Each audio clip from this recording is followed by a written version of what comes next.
Jadi kita riding di Bogor pastinya bersama si Mio Upit ya teman-teman. Nah ini kali pertamanya nih gua nih riding malam ngevlog gini ya. Udah lama juga ya udah gua kenalin ini, cuman masih belum riding di jalan nih. Kemarin sempet ke Imhak ya, kita cobain untuk malam ini. Kita muter-muter aja teman-teman, sekalian curhat sedikit tentang motor ini. Let's go. Inilah dia ya, lampunya cukup terang lah ya, udah cukup banget nih untuk riding malam. Jadi nggak gelap-gelap banget, nggak standar ya. Jadi ya enaknya begitu. Dan lampu belakangnya pun udah LED ya teman-teman. Oke, siap, kita lanjut gas. Bismillahirrahmanirrahim.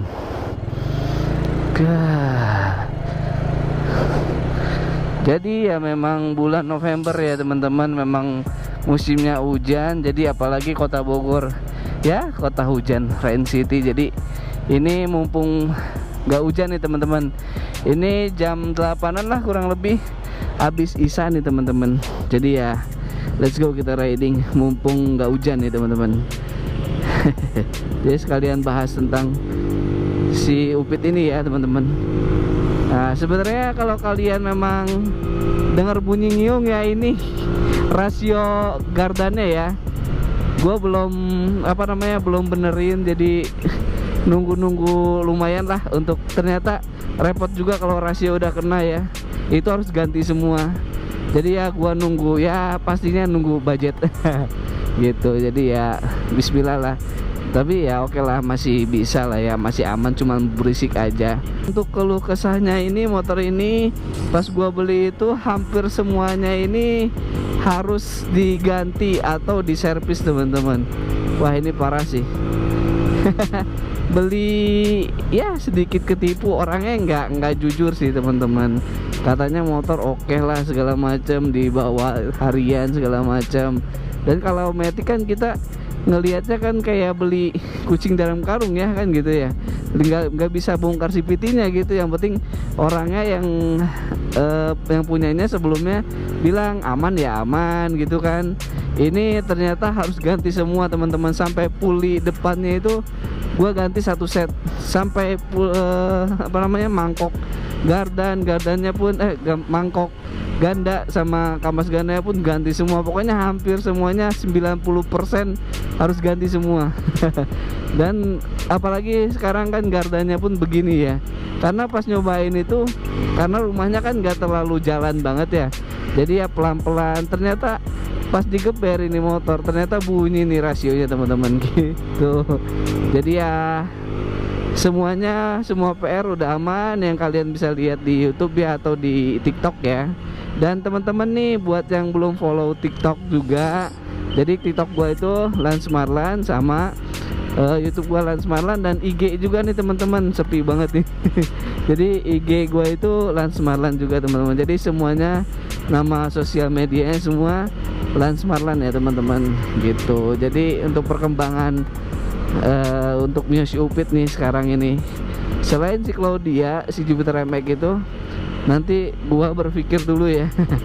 Terus Jupiter MX gua juga pengen sih bener-bener ngerestart ulang ya, atau dijadiin motor performance ya gitu. Jadi ya semoga aja nanti terwujud semua. Mungkin ya pelan-pelan sambil ngevlog ya teman-teman gitu. Jadi ya overall tinggal satu sih ini, tinggal beberapa bodi yang harus ganti, bahan-bahan mentahnya. Kalau bodi halus kan udah oke lah, masih mending lah ini ya, walaupun sedikit ada yang campuran KW ya, dan ada yang ori. Banyaknya sih KW, tapi masih oke lah, masih bening ya. Untuk bahan kasarnya ini, bodi kasarnya ini ya gue sih pengen ganti semua ya, sampai CVT-nya pun, cover CVT-nya itu harus ganti semua. Itu aja sih, sama rasio gitu kan ya, pelan-pelan lah ya teman-teman. Tapi kalau untuk mesin dan lain sebagainya itu sehat, karena kemarin kan udah ganti klep juga ya teman-teman, karena klepnya itu bengkok parah banget, nggak nyangka. Tapi untuk performance ini motor udah oke loh, padahal CVT standar ya kan. Cuman per itu udah 1.500, sama sama kemarin roller gua ganti dari standar jadi 7 gram. Jadi enak lah untuk tarikan awalnya ya teman-teman. Tapi ngisi sih ini tenaganya, dan ini itu banyak yang ngomong Mio Sporty itu boros ya teman-teman. Tapi yang gua ini si Mio Fit ini irit banget. Irit banget. Full tank itu bisa hampir seminggu teman-teman. Ini pemakaian ya setiap hari kan dipakai sama istri ya ke kantor gitu. Itu kurang lebih dari rumah ke kantornya itu tiap hari bolak-balik ya bisa 5-6 kiloan. Tapi itu bisa bensin full tank itu 5 hari sampai 6 hari itu paling irit. Tapi nggak pernah boros-boros banget. Kemarin juga gua ke Imhak ke Jakarta, itu bolak-balik cuman ngisi 2 kali loh teman-teman. Ngisi 2 kali full tank, lumayan ya, irit banget kan. Iya bener. Dan itu pun gua ngisinya nggak sampai habis ya kan bensinnya itu. Jadi sebelum habis itu udah ngisi, karena kan ini hampir bensinnya mati nih teman-teman. Pas dilihat sampai Jaksel itu, sampai Idemitsu itu, wah masih banyak. Padahal perjalanan udah hampir 2 jam ya, dari rumah ke Idemitsu itu hampir 2 jam gitu. Tapi wah masih ada, berarti the best emang.